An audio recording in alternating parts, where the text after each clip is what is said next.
There's a phenomenon happening in plain sight that nobody wants to talk about honestly. Walk into any upscale restaurant in any major city. Look at the couples. You'll notice something. The successful-looking man in his 40s or 50s, the woman across from him who could be his daughter's age. They're not father and daughter. They're together. And this pattern repeats table after table, city after city, country after country. The mainstream narrative says this is exploitation, says the older man is predatory, says the younger woman is a victim who doesn't know better, says there's something wrong with this picture that needs correcting through social pressure and moral condemnation. But here's what the mainstream narrative can't explain. Nobody is forcing these women. They're not trafficked, they're not coerced, they're choosing, actively, deliberately, repeatedly choosing older men over the young men their age who were supposedly more appropriate partners. And they're not just choosing older men for brief flings, they're choosing them for relationships, for marriages, for building lives together. Today, we're going to talk about why this is happening. Not the sanitized version, not the ideologically approved version, the actual dynamics driving this pattern. What younger women get from older men that they can't get from their peers. What older men offer that younger men simply don't. And why this trend is accelerating despite, or perhaps because of, all the social pressure against it. This isn't about judging anyone's choices, it's about understanding them, because understanding reality is always more useful than pretending reality is something it isn't. Let me start with the uncomfortable foundation, the sexual marketplace. I know, sexual marketplace sounds crass, sounds transactional, sounds like it reduces human connection to economics. But here's the thing. Economics is just the study of how people make choices when resources are scarce. And in dating, desirable partners are scarce. Time is scarce. Attention is scarce. Everyone is making choices about where to invest limited resources for maximum return. That's a market, whether we call it that or not. And in this market, men and women operate on different timelines. This is an ideology. This is biology interacting with social reality. Women's peak market value, and I'm talking about raw dating market leverage, not human worth, occurs relatively early, late teens through late 20s. This is when she has maximum options, maximum attention, maximum ability to select from the widest pool of interested men. Every year after roughly 28, her options narrow slightly, not because she becomes worthless, but because she's competing against younger versions of herself for the attention of the men she wants. Men's peak market value occurs later, much later. A man in his 20s is still building, still unproven, still potential rather than actualized. But a man in his 40s or 50s who has built successfully, he's arrived. He has resources, he has status, he has the confidence that comes from having navigated life and emerged victorious. His market value didn't peak at 23, is peaking now. This creates a fascinating dynamic. When a 45-year-old man and a 25-year-old woman are both at or near their peak market value, they're actually well matched in terms of leverage. She has youth, beauty, fertility. He has resources, stability, proven competence.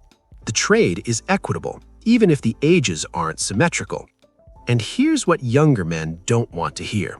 They can't compete, not because they're bad people, not because they're unworthy, but because they haven't had time to build what older men have already built.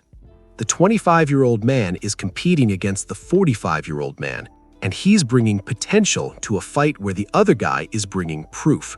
Potential loses to proof almost every time. Let me talk about what older men actually provide, because this is where the dynamics become clear. Money and stability. I'll say it directly because pretending it doesn't matter is dishonest. Older men, on average, have more money than younger men. They've had more time to earn, more time to invest, more time to build careers, more time to accumulate.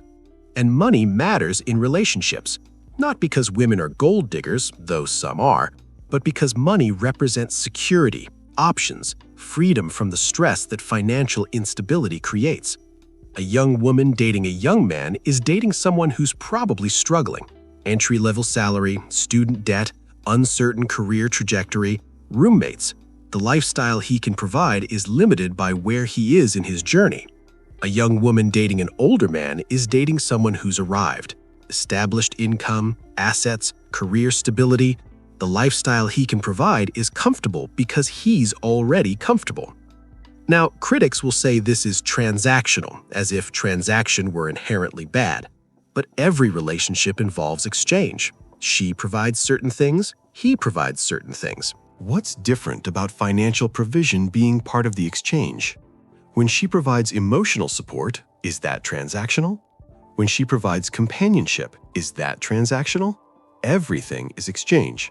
The question is whether the exchange is fair and consensual, not whether exchange exists. Beyond money, older men provide emotional stability. This is underrated. A man in his 40s has usually worked through his issues. He's had the dramatic relationships, he's made the stupid mistakes, he's processed the heartbreaks. He's no longer driven by the chaotic energy of youth. He knows who he is, he knows what he wants. He can provide calm that a 25-year-old man simply cannot. Young women often describe dating men their own age as exhausting. The games, the uncertainty, the emotional volatility, the unclear communication, the not knowing where they stand. Young men are still figuring themselves out, which means the women dating them are along for a ride nobody's steering. Older men, by contrast, have figured it out. The ride has a destination. Someone competent is driving. And this creates an experience that young women find addictive once they've tasted it. Peace, actual peace, coming home to stability rather than drama. Knowing your partner isn't going to pick fights about nothing because he's insecure. Knowing the finances are handled. Knowing the future is planned. It's a different category of relationship.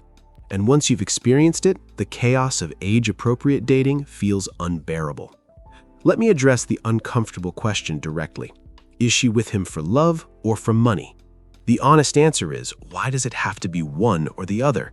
The dichotomy is false. Women can genuinely love men who also provide financial security. The provision doesn't negate the love. In fact, for many women, provision enhances attraction. A man who can provide is a man demonstrating competence, demonstrating care, demonstrating the ability to build and maintain. These are attractive qualities. The money isn't separate from the attraction, it's part of it. Now, are there women who are purely mercenary, who feel nothing for the older man and are only there for the resources? Of course they exist, but they're not the majority. Most young women with older men experience genuine attraction that includes, but isn't limited to, his resources. Pretending the resources don't matter is as dishonest as pretending only the resources matter. Here's a test I give men who worry about this. If you lost everything tomorrow, the money, the status, the lifestyle, would she stay? If the answer is probably not, that tells you something. But here's the counter question. If she suddenly became unattractive, gained 100 pounds, let herself go completely, would you stay? Because you're also in this partly for what she provides. The exchange works both ways. The men who get destroyed in these dynamics are the ones who ignore obvious signals. The woman who's never affectionate except when she wants something. The woman who has no interest in his life beyond what it provides her. The woman whose engagement correlates directly with his spending. These are warning signs, not subtle ones, but men ignore them because the alternative, admitting they're being used, is too painful. This is why I say if you're an older man with resources, your job is to filter ruthlessly. Not to be paranoid, but to be observant. Watch how she treats you when resources aren't flowing. Watch how she behaves when you're stressed or down. Watch whether she's interested in you or just interested in your wallet. The difference is visible to anyone willing to see it. Let me talk about what younger women are escaping when they choose older men. Because this dynamic isn't just about what they're getting, it's about what they're leaving behind. The modern dating market for young women is a disaster. Not because young men are bad people, but because the dynamics are broken. Dating apps have concentrated female attention on a tiny percentage of men. The top 10% of men on these platforms receive the vast majority of female interest. This means the average young man is invisible. He's swiping into the void. And the exceptional young man He's drowning in options, which means he has no incentive to commit. Why would he? There's another match coming tomorrow. This creates a situation where young women are either being ignored by average men they can't see, or being rotated through by exceptional men who won't commit. Neither outcome is satisfying. Neither leads to the relationship she actually wants. She's either settling for someone she's not attracted to, or being treated as disposable by someone she is attracted to. Let me talk about what younger women are escaping when they choose older men, because this dynamic isn't just about what they're getting, it's about what they're leaving behind. The modern dating market for young women is a disaster, not because young men are bad people, but because the dynamics are broken. Dating apps have concentrated female attention on a tiny percentage of men. The top 10% of men on these platforms receive the vast majority of female interest. This means the average young man is invisible. He's swiping into the void. And the exceptional young man, he's drowning in options, which means he has no incentive to commit. Why would he? There's another match coming tomorrow. This creates a situation where young women are either being ignored by average men they can't see, or being rotated through by exceptional men who won't commit. Neither outcome is satisfying. Neither leads to the relationship she actually wants. She's either settling for someone she's not attracted to, or being treated as disposable by someone she is attracted to. Let me talk about what younger women are escaping when they choose older men, because this dynamic isn't just about what they're getting, it's about what they're leaving behind. The modern dating market for young women is a disaster, not because young men are bad people, but because the dynamics are broken. Enter the older man. He's not on Tinder competing with thousands of other profiles. He's meeting her in real life through actual social contexts. He's not playing games because he's too old for games. He's not hedging between multiple options because he knows what he wants and he's willing to commit to get it. He's not treating her as disposable because he understands her value and doesn't want to risk losing it. For a young woman exhausted by the chaos of age-appropriate dating, this is revelatory. Someone who actually calls when he says he'll call. Someone who makes plans and keeps them. Someone who introduces her to his life instead of keeping her in a compartment. Someone who treats the relationship as real rather than as one of many parallel experiments. The older man offers an exit from the dysfunction, not because he's manipulating her youth or exploiting her naivety, but because he's providing something the young men in her dating pool simply cannot provide. Certainty, direction, commitment, the basic things she's been unable to find among her peers. Let me address the competition dynamic, because this is happening whether we acknowledge it or not. Young women and older women are competing for the same men, the successful, high-value men that everyone wants. And in this competition, young women have structural advantages that can't be neutralized by the older woman's experience or wisdom. Youth is a depreciating asset. Every year that passes, she has slightly less of it. An older woman competing against a younger woman for the same man is bringing less of what he biologically responds to. This isn't fair. It's not a moral statement. It's just how attraction works. Men are visually driven. Men respond to youth markers. A 40-year-old woman can be beautiful, accomplished, interesting, and still lose the competition to a 25-year-old who offers what he's wired to want. This creates the phenomenon of delayed marriage regret. The woman who spent her 20s pursuing career or adventure or finding herself reaches her mid-30s and discovers the market has shifted. The men she wants, successful, attractive, commitment-ready, are now pursuing younger women. She's competing against women with a decade more of youth to offer. The leverage she had at 25 has evaporated. I've watched this realization hit women in real time. The dawning understanding that the party is over, that the options that seemed endless at 27 have narrowed dramatically at 37, that the men who would have committed to her a decade ago are now committing to women who remind them of who she used to be. Is this cruel? Maybe, but it's not arbitrary. It's the result of different timelines producing different market positions. She had maximum leverage when young and didn't use it for commitment. Now she wants commitment and has diminished leverage. The younger woman has the leverage she lost, and the older man has the resources to attract that leverage. Let me talk about what older men don't want. because understanding this clarifies the appeal of younger women. Older men don't want drama. They've had drama, they've survived drama, they've processed drama, and they're done. The emotional volatility that might have been exciting at 25 is exhausting at 45. They want peace. They want a relationship that adds to their life rather than consuming it. Young women often provide this peace more readily than older women.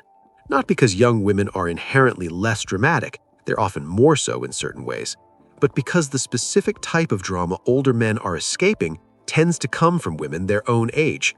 The resentment drama, the where is this going drama, the I gave you my best years drama, the accumulated baggage drama. A 25-year-old woman doesn't have accumulated baggage. She hasn't been through 3 marriages. She's not carrying resentment from past relationships into this one. She's fresh, not naive, fresh.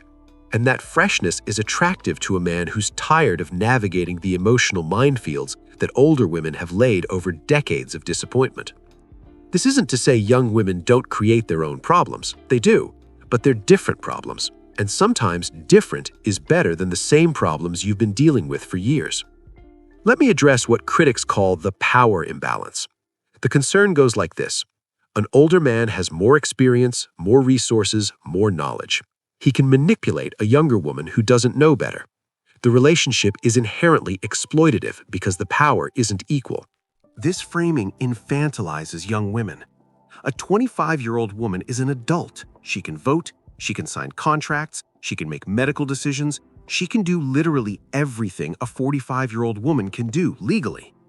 But somehow, when she chooses to date an older man, she becomes a victim who doesn't understand her own decisions. The power imbalance argument assumes she has no power, but she does. She has the power of youth, the power of options.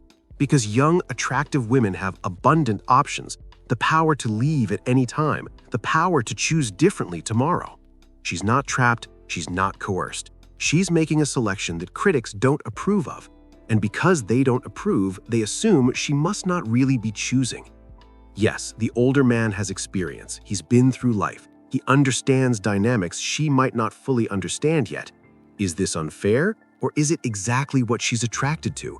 The competence that comes from experience, the wisdom that comes from having navigated challenges. What critics call power imbalance is often what she calls leadership. I'm not defending manipulation. If an older man is deliberately deceiving a younger woman, exploiting her naivete for his benefit, that's wrong. But the existence of some bad actors doesn't indict all older men who date younger women. Most of these relationships are exactly what they appear to be.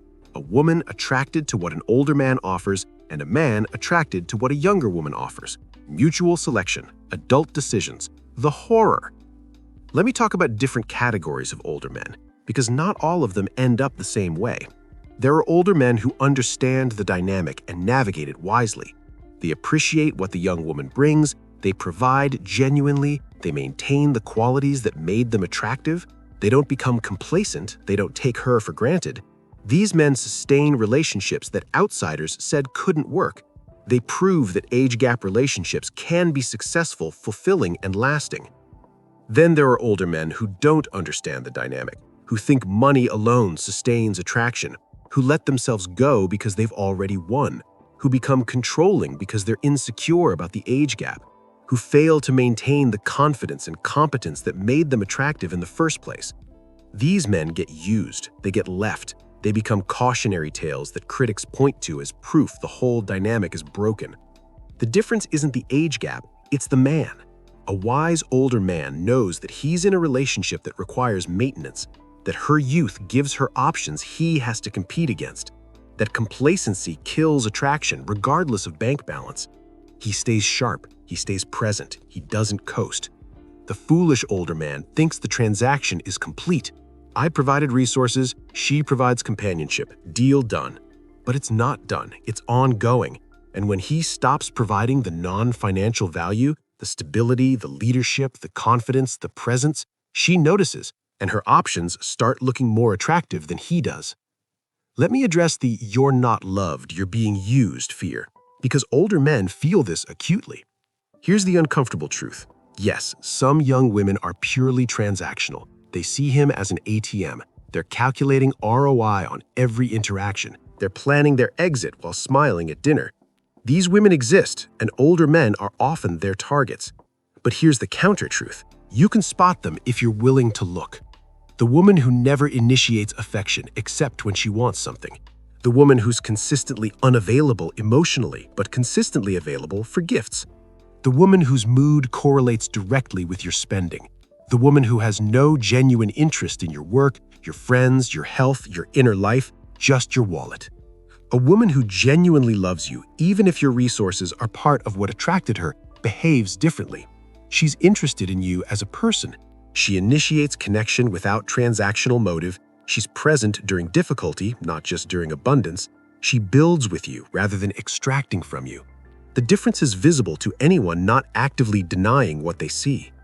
The men who get destroyed financially are usually men who ignored obvious signals because the alternative, being alone or admitting the truth, and it was too painful. They bought the lie because the lie felt better than reality. Don't be that man. Be observant, be honest with yourself, and select for women who demonstrate genuine investment, not just performed interest. Let me talk about what successful age gap relationships actually look like, because they exist.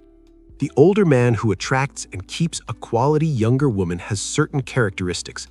He's confident without being arrogant. He's successful without making success his entire personality.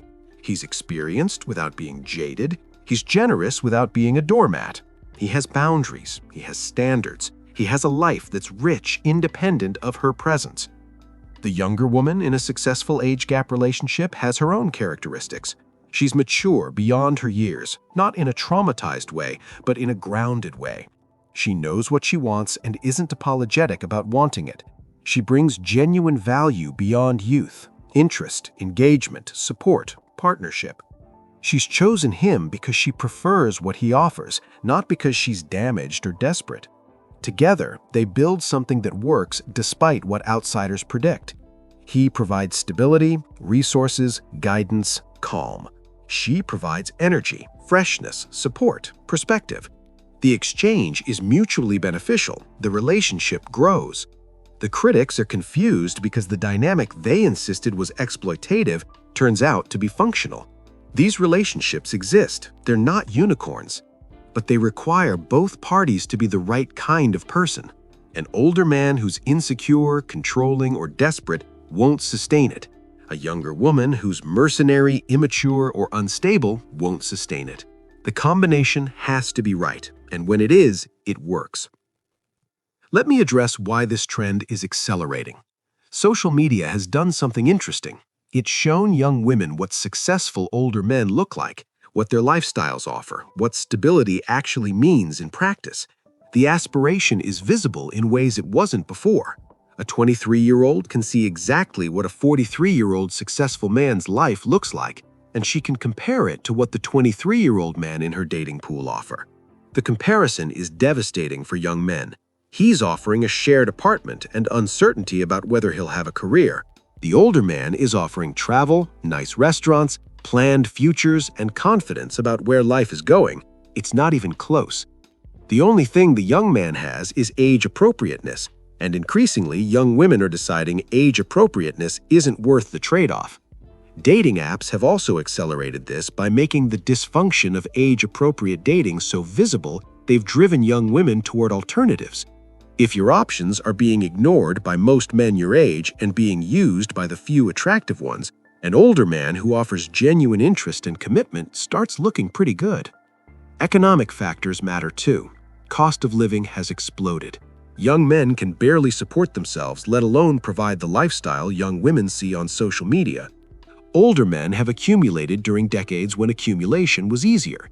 The resource gap between young men and older men is wider than it's ever been, and resources matter in relationships, regardless of what ideology insists. Let me close with what both sides should understand. If you're a young woman considering an older man, be honest about what you want. If it's resources plus genuine connection, that's valid. If it's only resources, that's your choice, but don't pretend otherwise. Select carefully. Not every older man is wise. Some are damaged, controlling, or desperate. Evaluate character, not just bank balance. And understand that youth is a depreciating asset. Use the leverage wisely. If you're an older woman considering younger women, understand the dynamics clearly. Your resources attract, but resources alone don't sustain. Maintain the qualities that make you attractive: confidence, stability, direction, fitness. Filter ruthlessly for women who demonstrate genuine interest versus performed interest. And don't become the cautionary tale, the man who thought money made him immune to being used and discovered otherwise. If you're a young man watching this dynamic, it's not fair, but fair isn't the relevant category. The question is, what do you do about it? Build. Build resources, build competence, build confidence. Build the life that will make you attractive when you're 45. The older men winning today were the young men building yesterday. Your future self will thank you for the investments you make now. If you're an older woman watching this dynamic, I don't have comfortable words. The market is what it is. Your leverage isn't what it was at 25. That's biology interacting with economics. The best path forward is realism about what you offer, what you want, and what's actually available. Competing with 25-year-olds for the same men isn't a winning strategy. Finding the men who value what you uniquely offer is. The truth about why younger women are choosing older men is simple. They're choosing value. They're choosing stability. They're choosing men who've proven themselves over men who are still proving. They're making rational decisions about what serves their interests. And despite all the social pressure insisting these decisions are wrong, they keep making them because the decisions work. This will continue. The age gaps will remain. The older men will keep attracting younger women. The younger men will keep losing the competition until they're older themselves. The older women will keep lamenting market dynamics they can't change. None of this is arbitrary. It's all downstream of biology, economics, and the simple reality that people choose what benefits them. Understanding this doesn't make you cynical, it makes you informed. And informed people make better decisions. Whether they're younger women selecting partners, older men filtering for genuine interest, or young men building the future that will eventually give them the options they currently lack. I have more content on navigating modern dating dynamics, on building value that compounds over time, on recognizing authentic connection versus performed interest. Links in the description if you want to go deeper. For now, tell me in the comments, have you experienced this dynamic? Are you the younger woman who chose an older man? The older man navigating this market? The young man watching it happen? Share your perspective. Not to argue ideology, but to understand reality. That's it for today. Stop pretending the dynamics don't exist. Start navigating them intelligently. And remember, the market is the market. Your only choice is how you operate within it. So, what are your thoughts on today's topic? Make sure to like this video and subscribe to our channel, Psychological Depth, so you won't miss any of our upcoming posts. Thanks for tuning in. See you next time.